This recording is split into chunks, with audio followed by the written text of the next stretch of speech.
This episode is brought to you by Prize Picks, the #1 daily fantasy sports app.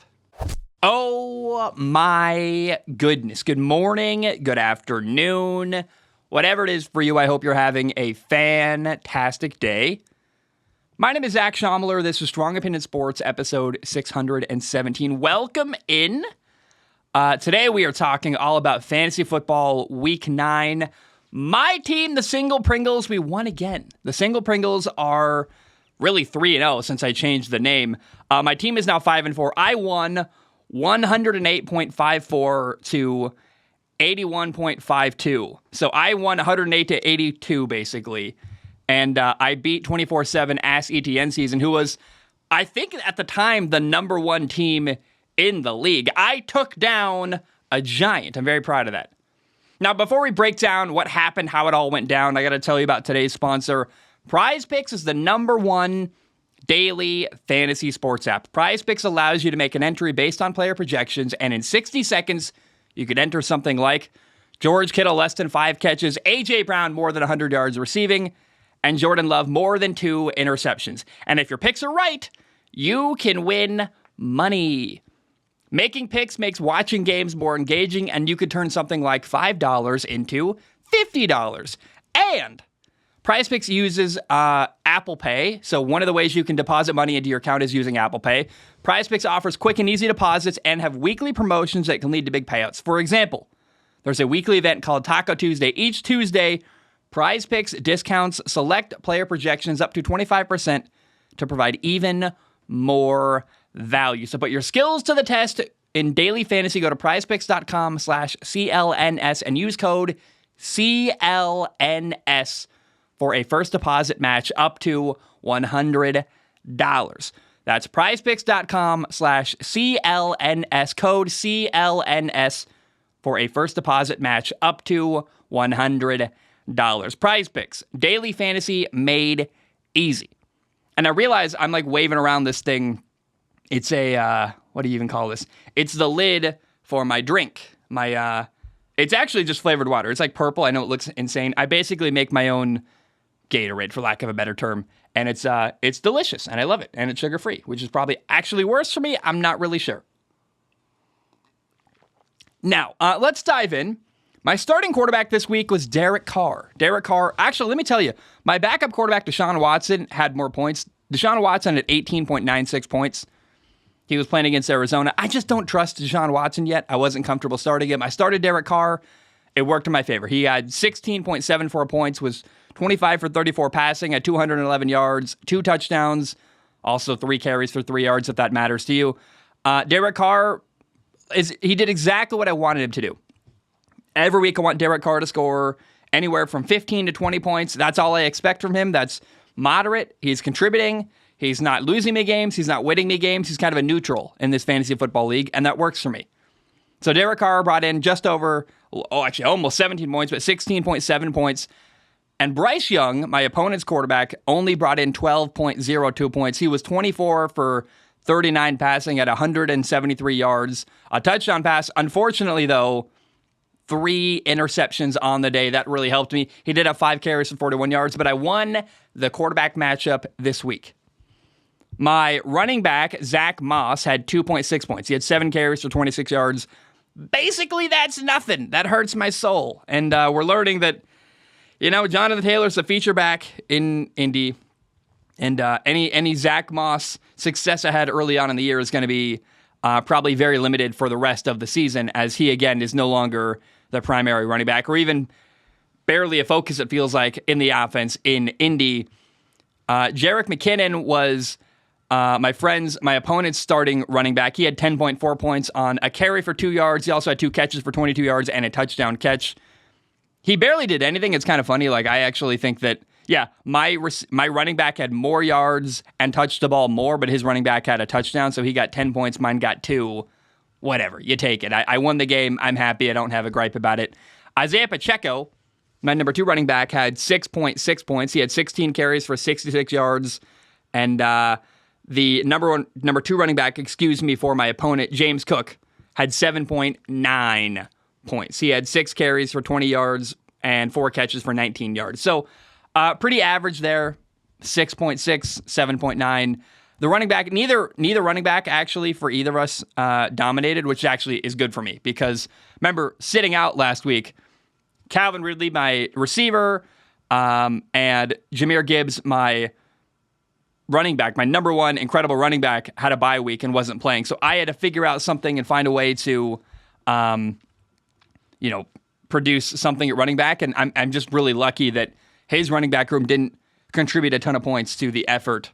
My number one receiver, Nico Collins, had 3 catches for 54 yards and a touchdown. 3 catches, 54 yards, and a touchdown.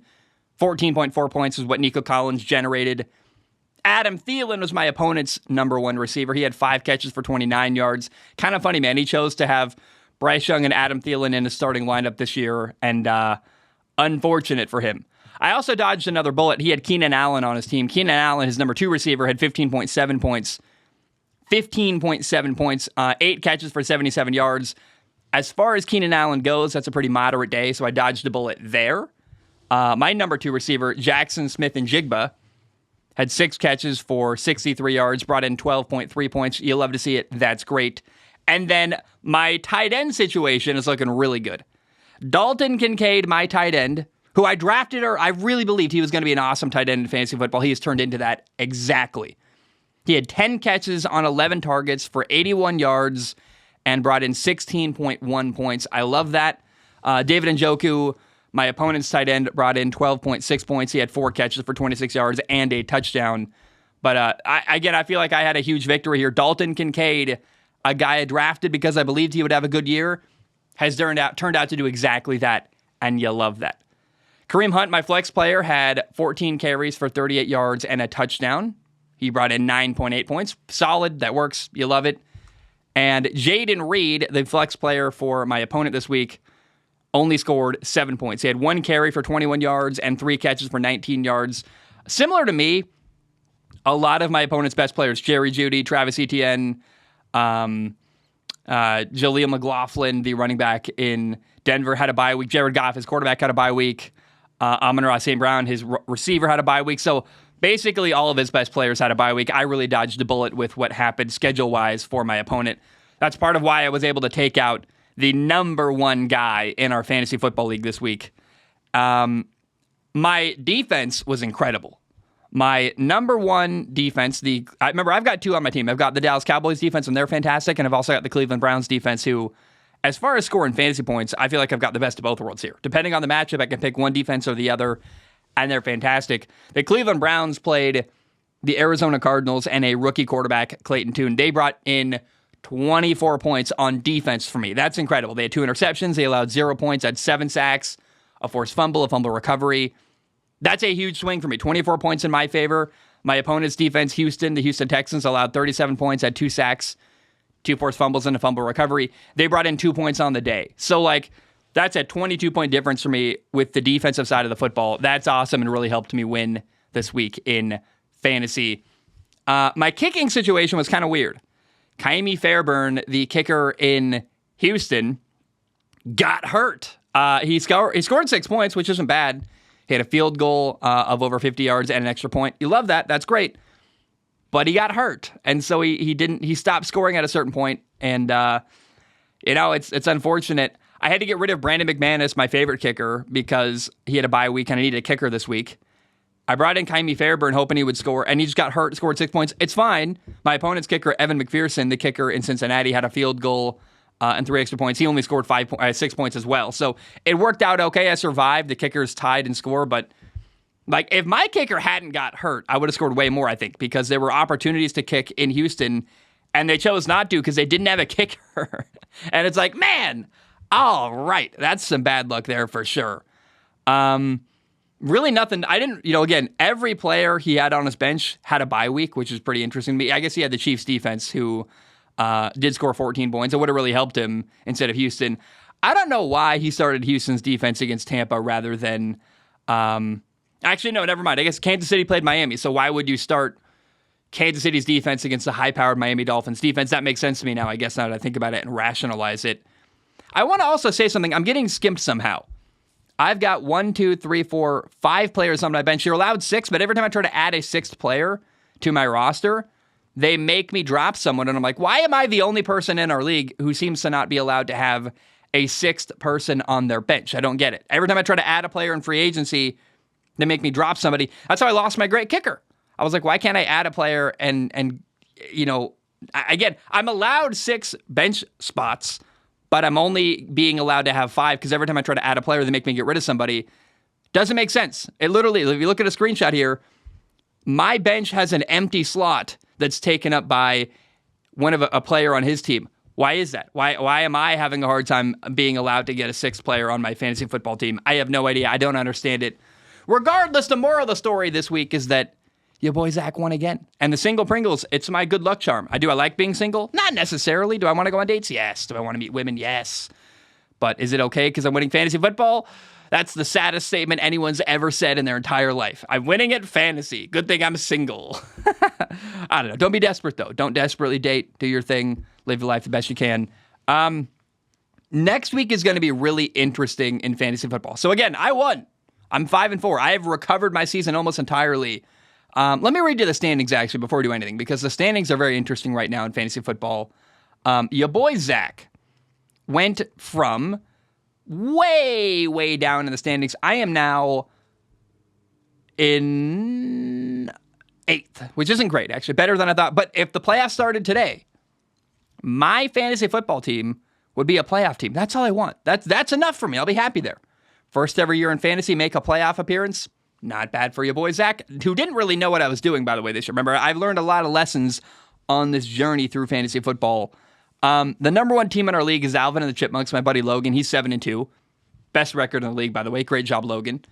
24/7 Ask ETN season. The team I just took down, even though, again, all of his good players were on a bye week. They're 6-3. The third team is Jackson's Prison TikTok. They're 6-3. Quarterback Hospital, Sam Colburn's team. Remember, he drafted Aaron Rodgers. He's 6-3 in 4th. How'd that get up there? Jake's team is 5-4. The first 5-4 team, he's in 5th place. 6th place is Rise of the Florida Man. 7th is Just Horrible Man. They're also 5-4. The Single Pringles, baby, we're 5-4. We are 8th right now and would make a playoff appearance if the playoffs started today. In 9th, you've got Bustin' on Cousins. They're 5-4. In 10th, you've got X giving it to you again, 5-4. In 11th, you've got Star Wars A New Hope. They're 4-5. In 12th, you've got Touchdown Jesus. His team is 3-6. In 13, you've got Turn Down for What. They're 3-6. Children Analytics are 3-6. They're in 14th. The Jordan Rules are 2-7 and in 15th. And Phoenix's team, no effing way, right, is 2-7 and dead last in the league at the 16th spot in the league. We have 16 teams in our league. It's kind of crazy. It's very big. I'm excited about it. As I look ahead to next week, my matchup I'm playing against X gonna give it to you. X giving it to you again, excuse me. This team is currently, I just read it, you would think I would remember, I don't. I am playing the number, why can't I find it? The number 10 team in the standings. They're also 5-4 though. So it's a big matchup. Basically, whoever wins is going to stay in the playoffs, and whoever loses is going to be out of the playoffs. He's not in the playoffs right now, but if he beats me, I'm sure he'd move up and get into a playoff spot. So I got to win here. And I'm given a 42% chance of winning. They don't believe in me, basically. I could start Deshaun Watson. That would be interesting. I already see a change I need to make. So I'm starting the... Well, first of all, I don't have a kicker yet. So let's add Jake Moody to my lineup. That might change my possibilities of how well I'm going to do this week. So let's see what happens. I had Jake Moody in my starting lineup. Suddenly, I'm given a 47% chance to win. That's way better. Wow. Okay. So I'm starting Derek Carr at quarterback, Jahmyr Gibbs at running back, Kareem Hunt at running back, Nico Collins and Calvin Ridley at receiver, Dalton Kincaid at tight end, Jackson Smith and Jigba at flex. Jake Moody's my kicker. They're playing the Jaguars. The 49ers Jaguars game could be a high-scoring game. I think that's a good opportunity to get a lot of kicks off and maybe score some points there. And I've got the Dallas Cowboys defense playing against Tommy DeVito, the quarterback, starting for the New York Giants. That's going to get me a whole bunch of points. I'm excited there. I have the Browns defense. If they're playing Baltimore, that feels like a trap game, and I don't want to start against a really good offense. I know the Browns defense is good, but I thought about starting them. It does feel like it could be a defensive battle between Baltimore and Cleveland, but nonetheless, taking candy from a baby, it's right in front of you. The Dallas Cowboys defense against a rookie quarterback, Tommy DeVito in New York. who is not even considered a starter to any level. He's only playing because he's the only one alive and still breathing. Tyrod Taylor got hurt. Daniel Jones got hurt. He's a third-string quarterback starting against a really good Dallas Cowboys defense. I think I'm going to get a lot of points from my defense this week, and that's going to be awesome. His team got Dak Prescott, so that's bad because the Giants are terrible, and I think Dak's going to have a good game. Austin Eckler, that's terrifying. Tony Pollard, a lot of Dallas Cowboys on this team.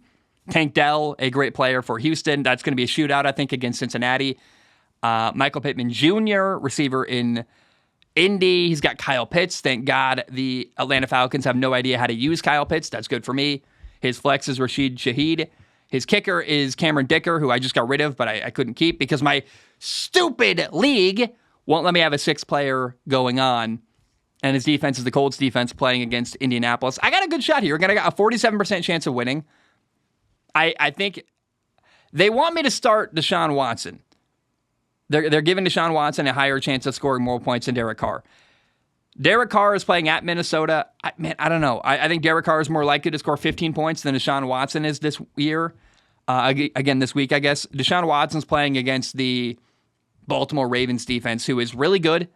And the Ravens defense, man, they've shut down the Detroit Lions. They shut down Geno Smith and the Seattle Seahawks. They shut down Cleveland once already this year. I don't feel very comfortable saying that Deshaun Watson's going to have a great game. So I am leaving Deshaun Watson on my bench. He might have a better day than Derek Carr, but he still hasn't earned my trust enough to become a starting player in my lineup yet. And so currently he's not a starter. Did anyone notice, by the way, I forgot to button my shirt all the way. So there's, shirt is open. Oh no. Let me button that real quick. I feel pretty good. I think I got a good shot. If I win this week, I'd be, 6-4.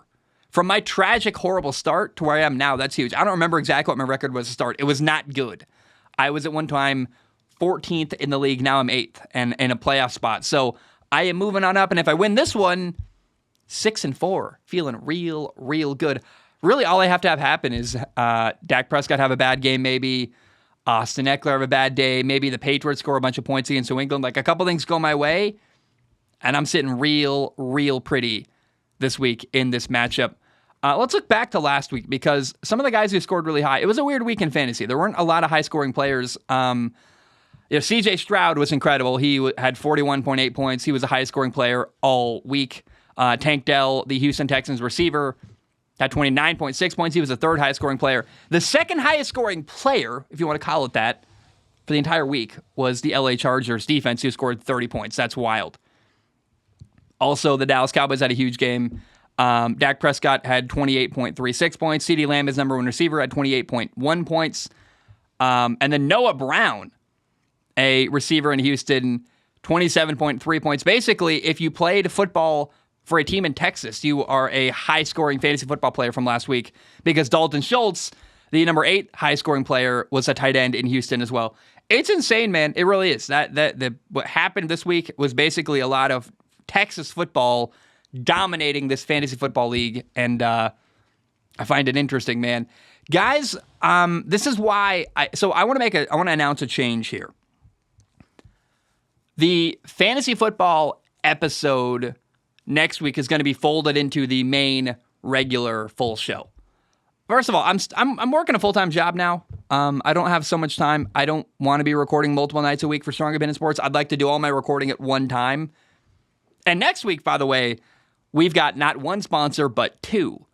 And because this show, the fantasy football show, has become very short, it's like a 20-minute show at very best, it feels wildly inappropriate to do 2 sponsorship reads in the span of less than 20 minutes. That's just not cool to me.